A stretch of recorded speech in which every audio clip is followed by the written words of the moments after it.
اور جو کافر تھے انہوں نے اپنے پیغمبروں سے کہا کہ یا تو ہم تم کو اپنے ملک سے باہر نکال دیں گے یا تم ہمارے مذہب میں واپس آ جاؤ. بس ان کے پروردگار نے ان کی طرف وحی بھیجی کہ ہم ظالموں کو ہلاک کر دیں گے اور ان کے بعد تم کو اس زمین میں آباد کر دیں گے. یہ اس شخص کے لیے ہے جو قیامت کے روز میرے سامنے کھڑے ہونے سے ڈرے اور میرے عذاب سے خوف کرے. اور پیغمبروں نے اللہ سے فتح چاہی اور ہر سرکش ضدی نامراد رہ گیا. اس کے پیچھے دوزخ ہے اور اسے پیپ والا پانی پلایا جائے گا. وہ اس کو گھونٹ گھونٹ کر کے پیے گا اور گلے سے نہیں اتار سکے گا اور ہر طرف سے اسے موت آ رہی ہوگی مگر وہ مرنے میں نہیں آئے گا اور اس کے بعد سخت عذاب ہوگا. جن لوگوں نے اپنے پروردگار سے کفر کیا ان کے اعمال کی مثال راکھ کی سی ہے کہ آندھی کے دن اس پر زور کی ہوا چلے جو اسے اڑا لے جائے. اسی طرح جو کام وہ کرتے رہے ان پر ان کو کچھ قابو نہ ہوگا. یہی تو پرلے سرے کی گمراہی ہے. کیا تم نے نہیں دیکھا کہ اللہ نے آسمانوں اور زمین کو تدبیر سے پیدا کیا ہے؟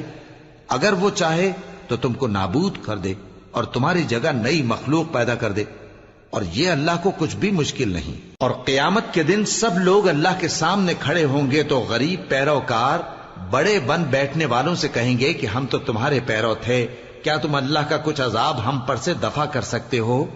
وہ کہیں گے کہ اگر اللہ ہم کو ہدایت کرتا تو ہم تم کو ہدایت کرتے. اب ہم گھبراہٹ ظاہر کریں یا صبر کریں ہمارے حق میں برابر ہے. کوئی جگہ رہائی کی ہمارے لیے نہیں ہے. اور جب حساب کتاب کا کام فیصل ہو چکے گا تو شیطان کہے گا جو وعدہ اللہ نے تم سے کیا تھا وہ تو سچا تھا اور جو وعدہ میں نے تم سے کیا تھا وہ جھوٹا تھا اور میرا تم پر کسی طرح کا زور نہیں تھا. ہاں میں نے تم کو گمراہی اور باطل کی طرف بلایا تو تم نے جلدی سے اور بے دلیل میرا کہنا مان لیا. تو آج مجھے ملامت نہ کرو، اپنے آپ ہی کو ملامت کرو. نہ میں تمہاری فریاد رسی کر سکتا ہوں اور نہ تم میری فریاد رسی کر سکتے ہو.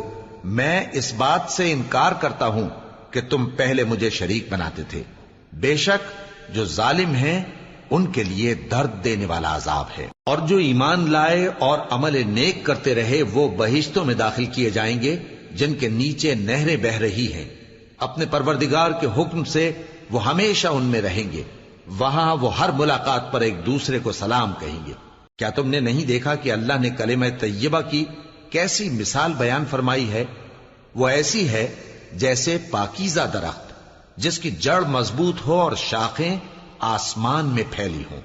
وہ اپنے پروردگار کے حکم سے ہر موقع پر پھل لاتا ہو.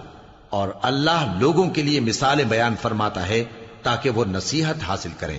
اور ناپاک بات یعنی غلط عقیدے کی مثال ناپاک درخت کی سی ہے کہ وہ زمین کے اوپر ہی سے اکھیڑ کر پھینک دیا جائے، اس کو ذرا بھی قرار و ثبات نہیں. اللہ مومنوں کے دلوں کو صحیح اور پکی بات سے دنیا کی زندگی میں بھی مضبوط رکھتا ہے اور آخرت میں بھی رکھے گا. اور اللہ بے انصافوں کو گمراہ کر دیتا ہے اور اللہ جو چاہتا ہے کرتا ہے.